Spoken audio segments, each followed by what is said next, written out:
পেট্রোলিয়ামের ব্যবহার হ্রাস, reading university climate action.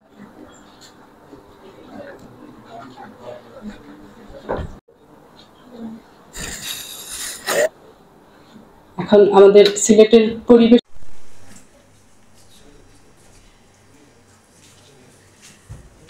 Sir বিশেষজ্ঞ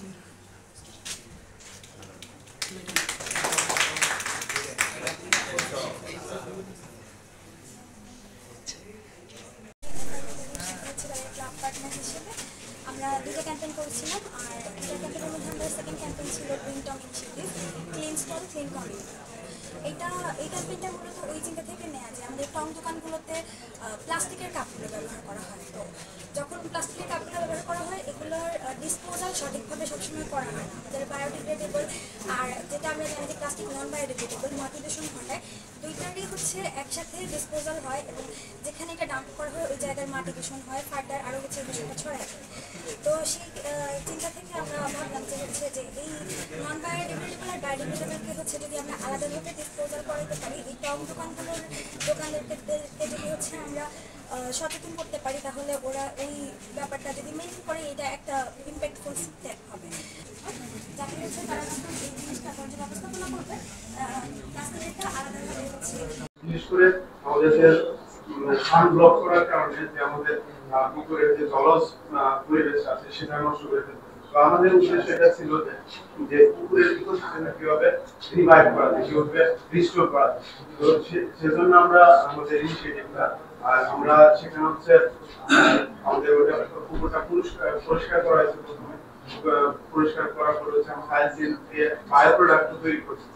যদি আমাদের মেজর কি আছে আমাদের ইনিশিয়েটিভ বা উদ্দেশ্য, তো আমাদের মেজর ছিল যেটা হচ্ছে পুকুরের ইকোসিস্টেমটাকে রিস্টোর করা। আসলে আমার কাজের এটা হচ্ছে টাইটেলটা হচ্ছে যে পরিবেশ দূষণকারী বর্জ্য থেকে কম্পোস্ট এবং জৈব সার প্রস্তুত। তো আমাদের কৃষি বিশ্ববিদ্যালয়ে আসলে 7টা হল আছে। 7টা হল থেকে বায়োডিগ্রেডেবল যেগুলো প্রোডাক্ট আছে এগুলোতে হিউজ পরিমাণে একটা কোয়ালিটি আমাদের তৈরি থাকে। এগুলো আসলে আমাদের ভার্সিটির পরিবেশটা পাশাপাশি আশেপাশের পরিবেশটা আসলে নষ্ট করতেছে। তো আমরা চেষ্টা করছি যে এটা যেন বায়োডিগ্রেড করে একটা নতুন কোনো ফরম্যাটে নিয়ে আসা যায়। একটা ড্রাম নিয়েছি আর বিভিন্ন জায়গা থেকে কালেক্ট করছি আমরা ওই বায়োডিগ্রেড প্রোডাক্টগুলো করার পরে আমরা ওখান থেকে নিয়ে গেছি হচ্ছে আমাদের ফিল্ডে, যেখানে আমাদের অ্যাগ্রোফরেস্ট্রি ফিল্ড আছে, এক্সপেরিমেন্টাল ফিল্ড। ওখান থেকে জাস্ট আমরা সবগুলো দিয়ে ওখানে আমরা ওয়েস্ট ডিকম্পোজার ইউজ করেছি। ওয়েস্ট ডিকম্পোজারটা আসলে আমাদের যেটা আসলে পচানোর জন্য আমরা ব্যবহার করতে হতো যেন খুব দ্রুত এটা পচনশীল হয়ে ওঠে। এবং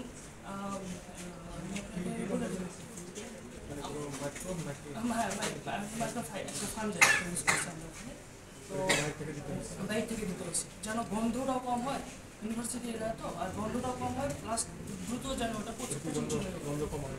ডিজেলের ব্যবহার হ্রাস নিয়ে, কারণ হচ্ছে পেট্রোলিয়াম ও ডিজেলের ব্যবহারটা হচ্ছে পেট্রোলিয়াম ও ডিজেল মূলত হচ্ছে জীবাশ্ম একটা কারণ, যাদের এই যে জীবাশ্ম কারণের পরিমাণটা দিন দিন কমে যাচ্ছে, যা আমাদের ফিউচার জেনারেশনের জন্য হুমকি স্বরূপ একটা থ্রেট হয়ে দাঁড়িয়েছে। তাই আমাদের বহির্বিশ্বে এটাকে নিয়ে খুবই হাইলি পাবে, এটাকে কীভাবে রিডিউস করা যায়, বিভিন্ন নীতি প্রণয়ন বিভিন্নভাবে এটার উদ্যোগ নিয়েছে কীভাবে কী করা যায়।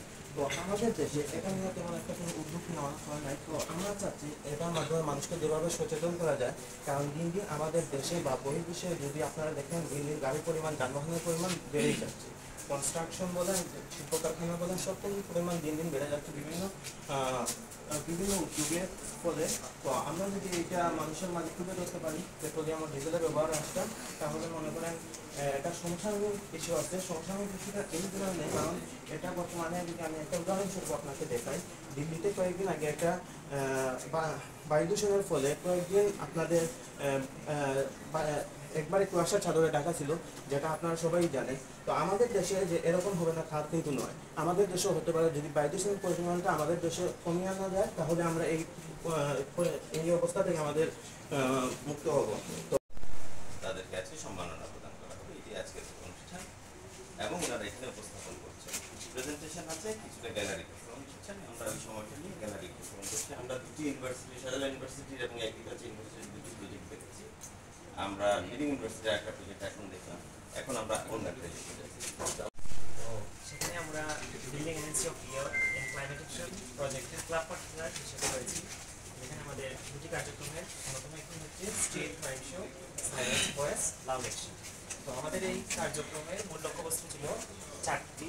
তার মধ্যে রয়েছে বন উজাড়করণ, সেটাকে প্রতিরোধ করা, এবং বৈশ্বিক উষ্ণায়ন সম্পর্কে মাস পিপলকে সচেতন করা, তারপরে রয়েছে শব্দ দূষণ এবং আকস্মিক বন্যা। তো কার্যক্রমের প্রথম দিকে আমরা আমাদের বিশ্ববিদ্যালয়ের গোলচত্বর এলাকায় আমরা একটি মানববন্ধন করি। সেখানে আমরা আমাদের বিশ্ববিদ্যালয়ের শিক্ষার্থী, স্টাফ এবং অন্যান্য আশেপাশের এলাকার লোকজন সবাইকে মানববন্ধনের মাধ্যমে আমরা সচেতন করার চেষ্টা করি যে আমাদের পরিবেশটা যে বৈশ্বিক উষ্ণায়ন বা পরিবেশ দূষণের ফলে আমরা কী কী সমস্যায় বর্তমানে রয়েছে এবং ভবিষ্যতে কী কী সমস্যা আমাদের হতে পারে। তারপর আমরা এখানে দুটি মাইন্ড শো হয়, সেখানে আমাদের বেশ কয়েকজন সহযোগীরা সেখানে মোকাবিলার মাধ্যমে সবাইকে বোঝানোর চেষ্টা করে যে আমাদের ভবিষ্যতে যে কী কী সমস্যাগুলো হতে পারে এবং আমাদের কী কী করা উচিত নয় সেখানে আমাদের মঞ্জুর ছিলেন, আমাদের ক্লাবের প্রেসিডেন্ট রনি ভাই ছিলেন, আরও অনেকে ছিলেন। সুন্দর একটা পরিবেশ এবং আমরা র্যালি করেছি, যেমন বাচ্চারা বাজারে সবাই সুস্থ করছি, বাজার কম্পিটিশন আমরা জেলা পড়াশোনা করছি এবং আমাদের ইউনো মহাদর উপজেলা ইউনো মহাদর তিনি যে উপজেলা যে প্রমাণের মতো না তারা বাজারের মূল্য যে সব মূল্য এটা পরিষ্কার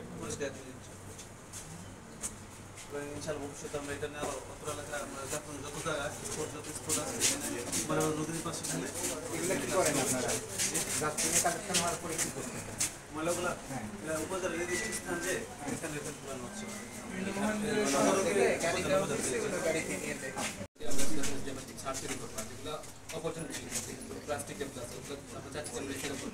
আর আমরা প্রতি সপ্তাহে প্রত্যেক জায়গায় জায়গায় আর কি ময়লা দেবো, যেহেতু আমরা বাজেট কম সেজন্য আমরা আর কি ড্রাম যেগুলো আছে 800 টাকা 900 টাকা ওই ড্রামের ব্যবস্থা করছি। আপাতত আমাদের কাছে প্রায় 50টা মতো ড্রাম আছে, আর 50টা ইনশাআল্লাহ আমরা দিনের মধ্যে জোগাড় করে ফেলবো। আর যেগুলো প্লাস্টিক যেগুলো আছে অপশন ছিল এগুলো আমরা চাচ্ছি যে আমরা রিসিভ করবো, কারণ আমরা এই সপ্তাহে 3 দিন যে আমরা পয়লা পরিষ্কার করবো সেটা শ্রমিকের পরিবেশ মাসের টাকার পরিবেশ আমরা এটা চলমান রাখার জন্য মাটি দূষণ রোধ হবে, বায়ু দূষণ রোধ হবে, কৃষি কাজের অবনতি যে কাজ কৃষির উন্নতি হবে।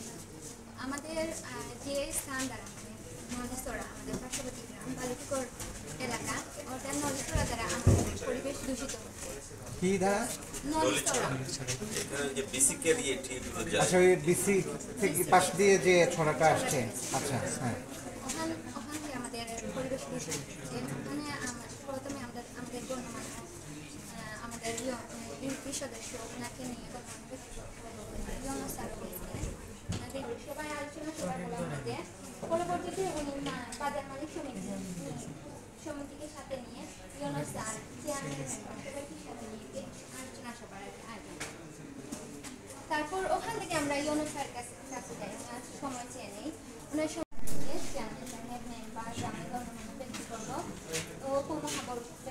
এবং বিশেষ অতিথিদের নিয়ে স্টেজে আসন গ্রহণ করার জন্য, এবং ওনারা সেগুলো সমাধানের চেষ্টা করছেন ছোট ছোট ওনাদের কিছু কাজের মাধ্যমে। ইতিমধ্যে আপনারা কিছু কাজ দেখেছেন। আমাদের এই প্রজেক্টটি আরবান এবং রুরাল দুটো জায়গায় কাজ করছে। 10টা আরবানে ক্লাইমেট অ্যাকশন গ্রুপ আছে তরুণদের, এবং 10টা রুরাল এলাকায় আছে তরুণদের গ্রুপ। এই গ্রুপগুলোই প্রতিটা গ্রুপ দুটো করে সোশ্যাল অ্যাকশন প্রজেক্ট বা ক্লাইমেট অ্যাকশন প্রজেক্ট, যেগুলো আপনারা দেখলেন এখন ছোট ছোট কিছু প্রজেক্ট করেছে। টোটাল 40টা প্রজেক্ট এই ফেজে ওনারা করেছেন। তারই সেই 40টা প্রজেক্ট থেকে বিভিন্ন প্রক্রিয়ার মাধ্যমে নির্বাচন করে আমরা বেস্ট 6টা গ্রুপকে আজকে এখানে নিয়ে এসেছি। যদি 40টা গ্রুপের প্রতিনিধিরাই এখানে আছেন এবং বেস্ট 6টা গ্রুপকে আমরা এখানে প্রেজেন্টেশন করেছেন, এবং তার মধ্যে থেকে 3টা গ্রুপ নির্বাচিত হয়েছে বেস্ট গ্রুপ হিসাবে। তাদেরকে আজকে আমরা সম্মাননা প্রদান করব। আব্দুল করিম কি সুরমা রিভার ওয়াটার কিপার কেন্দ্রীয় আহ্বায়ক কমিটির সদস্য সোসাইটি এই প্রকল্পের সহযোগী সংগঠন, তার প্রতিনিধিরা এবং এই প্রকল্পের আওতায় বিভিন্ন ইউথ অ্যাকশন গ্রুপের প্রতিনিধিরা, সকলকে আরেকবার স্বাগত জানাচ্ছি। আমি আপনাদেরকে ধন্যবাদ জানাতে চাই এই রমজান মাসে এবং প্রচন্ড ব্যস্ততার মধ্যে আমাদের অতিথিরা আমাদেরকে সময় দিয়েছেন সেজন্য। এখানে যারা অংশগ্রহণকারী আছেন তাদেরকে ধন্যবাদ জানাতে চাই। আপনারা অনেক দূর থেকে এসেছেন এবং আপনাদের কার্যক্রম উপস্থাপন করার জন্য বেশ গত 2-1 দিন ধরে অনেক কাজ করেছেন। সেজন্য আমি একটা কথাই বলি, এই প্রকল্পের মূল উদ্দেশ্যটা হচ্ছে ইউথদেরকে নেতৃত্বে নিয়ে আসা ক্লাইমেট অ্যাকশনের জন্য। আমরা ক্লাইমেট নিয়ে অনেক কথাবার্তা বলি, আমরা পরিবেশ নিয়ে অনেক কথাবার্তা বলি, কিন্তু যারা এই পরিবেশের ক্ষতি বেশি করছেন তাদের সাথে আমরা খুব বেশি কথা বলতে পারি না। এইটা একটা দুঃখের জায়গা। সদস্যগণকে 3 দিনের 20 ব্যাচ প্রশিক্ষণের মাধ্যমে যুবাদের জলবায়ু প্রভাব মোকাবেলা, পরিবর্তিত পরিস্থিতিতে অভিযোজন বিষয়ে নেতৃত্ব এবং অংশগ্রহণ বৃদ্ধি বিষয়গুলো ছিল গুরুত্বপূর্ণ। আমাদের পরিবেশ অন্তপ্রাণ আব্দুল করিম কিম ভাই, একই সাথে এই অঞ্চলের ইউনো মহোদয়, যিনি আসলে আপনাদের পরিবেশ থেকে শুরু করে সকল কাজের নেতৃত্ব দেন। আর সবচেয়ে বেশি যেটা বলবো যে এই FIBDBর যে কর্মকর্তাবৃন্দ যারা এই অনুষ্ঠান ফ্যাসিলিটেট করেছেন এবং এই ক্লাইমেট অ্যাকশন গ্রুপদেরকে ফ্যাসিলিটেট করেছেন প্রজেক্টগুলো বাস্তবায়নের জন্য। অনেক জায়গা আছে যেটা বন্যা প্রবাহ এলাকা ছিল, সেখানে বড় বড় বিল্ডিং দাঁড়ায় গেছে। তাহলে যেই পানিটা হচ্ছে, যেই বৃষ্টিটাগুলো হচ্ছে, সেটার চ্যানেলগুলা বন্ধ করে দিচ্ছে আমরা, যে পানি প্রবাহগুলো, সেই প্রবাহগুলা আর মানে খালি নাই, যে কারণে আমরা বৃষ্টি হলে সেটা জলাবদ্ধতার শিকার হচ্ছে। আর ক্লাইমেট চেঞ্জের সাথে এই জলাবদ্ধতার একটা সম্পর্ক আছে। ক্লাইমেট চেঞ্জ যেটা করতেছে আমরা, একটা হলো ইন্ডাস্ট্রিয়ালাইজেশন। ক্লাইমেট চেঞ্জের মূল নিয়ামক হচ্ছে কার্বন ডাইঅক্সাইড বা green house gas. Carbon dioxide আমরা মূল বলি, অন্যান্য গ্যাসকেও কার্বন ডাইঅক্সাইডের ইকুইভ্যালেন্ট হিসেবে আমরা চিন্তা করি। এবং আমাদের বাংলাদেশে কিন্তু ক্লাইমেট চেঞ্জ নিয়ে হিউজ অ্যাক্টিভিটিস হচ্ছে, যদিও এটা ইন্টারন্যাশনাল অ্যাক্টিভিটিসের পার্ট হিসাবে হচ্ছে। ইন্টারন্যাশনাল যত, যেটা আপনারা হয়তো শুনে থাকবেন, কপ সম্মেলন। কপ হচ্ছে পৃথিবীব্যাপী ক্লাইমেট চেঞ্জ নিয়ে পৃথিবীকে কিভাবে ক্লাইমেট চেঞ্জের ভিকটিম থেকে বাঁচানো যায় সেটা নিয়ে কাজ করতেছে।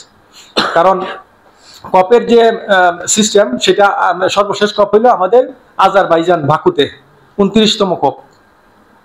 তার মানে 29 বছর যাবত আমরা কিন্তু ক্লাইমেট চেঞ্জ নিয়ে নেগোসিয়েশন করতেছি। এবং সম্ভবত কিয়োটো প্রটোকল হয়েছিল 2012-র দিকে বা আগে পরে হইতে পারে। ওই একটা লিগালি বাইন্ডিং একটা প্রটোকল হয়েছিল, যেটার মাধ্যমে আমরা ক্লাইমেট চেঞ্জকে সারা বিশ্বের যারা পার্টি, মানে কপে যারা দেশ, প্রত্যেকে একটা করে পার্টি বলে। তো ওই পার্টিগুলোর উপর লিগালি বাইন্ডিং যে তোমরা ক্লাইমেট চেঞ্জকে কিয়োটো প্রটোকলের অধীনে মিটিগেট করবা।